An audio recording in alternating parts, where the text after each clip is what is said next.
Hi everybody, this is Titus from Salem classes. How are you? I hope all you are well and fine and your days are going on very well. So, today's topic is the wolf. This is for chapter 4.3 Communicative English class 7th Holy Faith publication.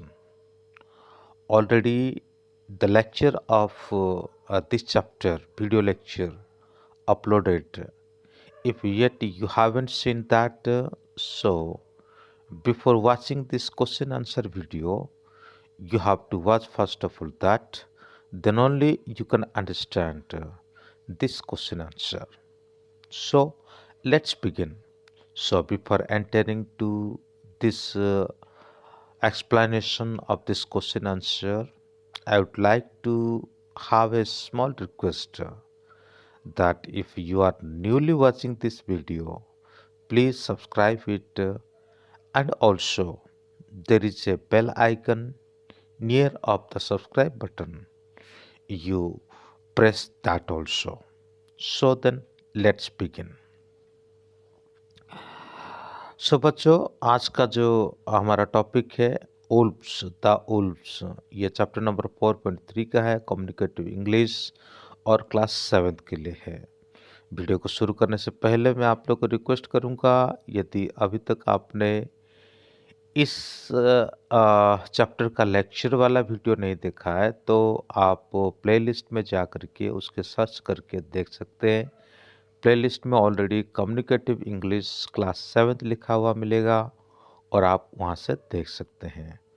और इसको शुरू करने से पहले फिर से और एक रिक्वेस्ट करना चाहूँगा कि अगर आप पहली बार चैनल को विजिट कर रहे हैं तो कृपया करके सब्सक्राइब करें और पास में जो बेल आइकन है उसको भी दबाएं। चलिए शुरू करते हैं आज की video. Who was Ulrich waiting for in the forest and why? Ulrich किसको फॉरेस्ट में इंतजार कर रहा था और क्यों? He was waiting, यहाँ पे was छूट गया है, आप उसको जोड़ सकते हैं। He was waiting for some game in the forest because George was poaching in his narrow strip of woodland. तो वो किसी मतलब अपने शत्रु का इंतजार कर रहा था। उसका शत्रु कौन था? ये शत्रु और कोई नहीं था बल्कि जॉर्ज था, क्योंकि जॉर्ज जो है वो क्या करता था कि अल्ड्रिच का जो एक छोटा सा लैंड है, वुडलैंड है, जो डिस्प्यूटेड लैंड था, जो कि उसको ग्रैंडफादर के द्वारा पहले से प्राप्त किया हुआ था, उसी लैंड में ये जॉर्ज आता है और पॉचिंग करता है, यानी इलीगल जो शिकार जो करना होता है वो करता है। इसीलिए वो आकर के अपने मतलब वहाँ पे इंतजार कर रहा था। Which part of Aldrich's land had been case of dispute? Narrow strip of woodland that was gained by Aldrich's grandfather that had been cause of dispute. तो ऐसा कौन सा जमीन का टुकड़ा था जिसके चलते ये डिस्प्यूट हो रहा था? तो एक नैरो स्ट्रिप वुडलैंड है जो कि ऑल्ड्रिच का ग्रैंडफादर उसको मतलब कोर्ट कचहरी में केस होने के बाद उसको पाया था और उसी लैंड के ऊपर ही यहाँ पे डिस्प्यूट हो रहा है। What had Aldrich asked his forester to do? जो जंगल को सुरक्षा करने वाले जो फॉरेस्टर थे, ऑल्ड्रिच उनको क्या कहा था? Aldrich asked his forester to guard his dispute woodland. Aldrich उनको कहा था कि उसके जो डिस्प्यूट वाली जो लैंड है वो लैंड को वो सुरक्षा करे, उसका पहरा लगाए। Where did Ulrich find his enemy? तो अल्ड्रिच अपना शत्रु को कहाँ पे प्राप्त करता है? तो आंसर इस प्रकार है, in the dispute forest he found his enemy. जो फॉरेस्ट डिस्प्यूट में था, जहाँ पे वो इंतजार कर रहा था, जहाँ पे वो मतलब अपने सुरक्षा कर्मियों को तैनात कराया था, उसी जगह पर ही उसने अपने शत्रु को प्राप्त कर लिया। Why did the two men not fire at each other? ये दोनों व्यक्ति क्यों एक दूसरे के ऊपर फायर नहीं कर पाए, यानी बंदूक नहीं चला पाए? हालांकि दोनों के पास बंदूक था, लेकिन क्या हुआ? आंसर में इस प्रकार है, before they could strike each other nature struck them together. है ना, ये एक दूसरे को बंदूक में फायर करते, उससे पहले ही क्या होता है कि जो प्रकृति जो है उनके ऊपर भारी पड़ जाता है, यानी एक बहुत बड़ा स्ट्रॉम होता है। स्ट्रॉम के चलते उनके दोनों के शरीर के ऊपर क्या हो जाता है, एक पेड़ का जो शाखा होती है वो गिर जाता है और दोनों दब के रह जाते हैं। ये बात जब हम स्टोरी पढ़ते हैं तब हमें पता चलता है। Question number 6, I can scarcely see anything. Who said this and why?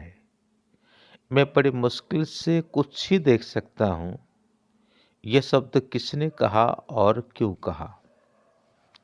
तो उत्तर इस प्रकार है, this statement was given by जज because the blood was sticking across his eyes. ये जो स्टेटमेंट है, यानी जो ऊपर का जो क्वेश्चन में हु किसने कहा, है ना, तो ये जो स्टेटमेंट है ये जज के द्वारा दी गई है, क्योंकि उसके आँख और मुंह जो है ब्लड से नतपत था और इसीलिए वो और भी कुछ देख नहीं पा रहा था। What was it that brought a change in Ulrich's heart?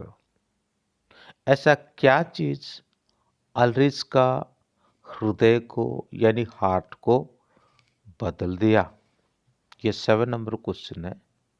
उसका आंसर इस प्रकार है, he looked again at the man groaning in pain, so his heart has been changed toward judge।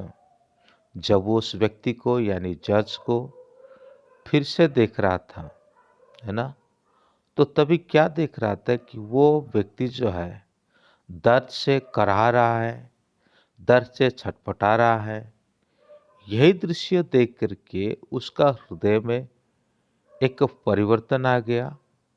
पहले का जो हार्डनेस था, यानी पहले का जो हार्डनेस था और उनके अंदर जो कड़वा और दुश्मनी का भेदभाव था, वो एक दूसरे को खून पी जाते, इस प्रकार जो भावना था वो क्या हो जाता है, उनके अंदर से दूर हो जाता है। What do you think happened to the two men in the end? 8 number question में इस प्रकार होता है कि आप इस दो व्यक्ति के साथ क्या हुआ सोचते हैं? According to me, they might have killed by the wolves in the end. मेरे विचार के अनुसार ये दोनों के दोनों जो है उल्फ्स के द्वारा मारे गए होंगे, क्योंकि उल्फ्स जो ऐसा प्राणी है जो प्राणी जिंदा आदमी को खा जाती है, जिंदा जानवरों को खा जाती है ना। इस प्रकार एक जानवर है, भला ये दोनों इंसान को देख कर के ये कैसे छोड़ते हैं? What role do wolves play in the story?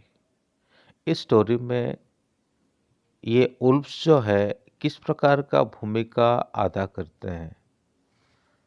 तो ये डायरेक्टली कोई आंसर नहीं लिखा है, पूरे स्टोरी पढ़ने के बाद मुझे ये समझ में आया, जैसे कि आंसर में लिखा है, they had destroyed the enemy and एनिमिटी।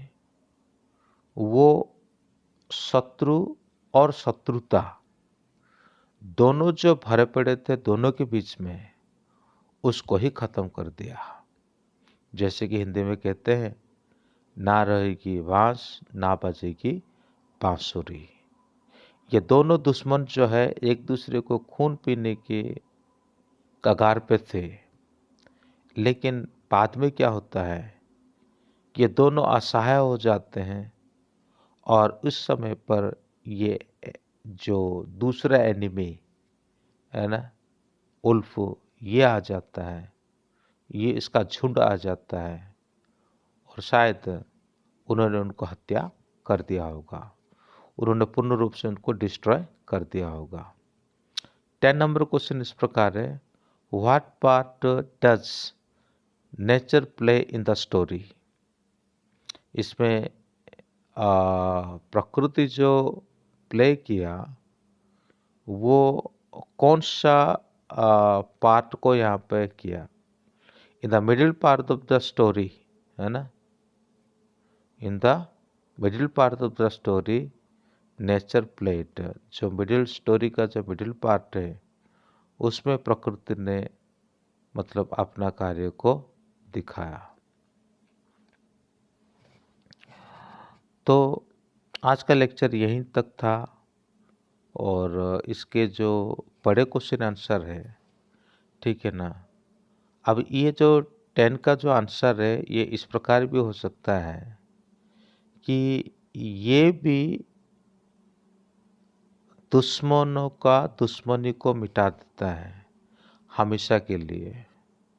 यानी जो व्यक्ति एक दूसरे के खून के प्यासे थे, हो सकता है कि ये एक दूसरे को गोली से मार देते, लेकिन उससे पहले ही प्रकृति ने जो क्या किया उनके ऊपर भारी पड़ गया और उसी के चलते ये लोग मृत्यु प्राय अवस्था में रहे और फाइनली उल्फ्स के द्वारा वो शिकार हो जाते हैं। जहाँ तक मेरा विचार बना मैंने वहाँ तक बनाया और बाकी जो लॉन्ग क्वेश्चन आंसर है उसका 80 से 100 वर्ड तक का अगर किसी को ज़रूरी है और तभी मैं उसको बनाऊंगा, अन्यथा और ऐसे बना करके छोड़ने से कोई मतलब नहीं है।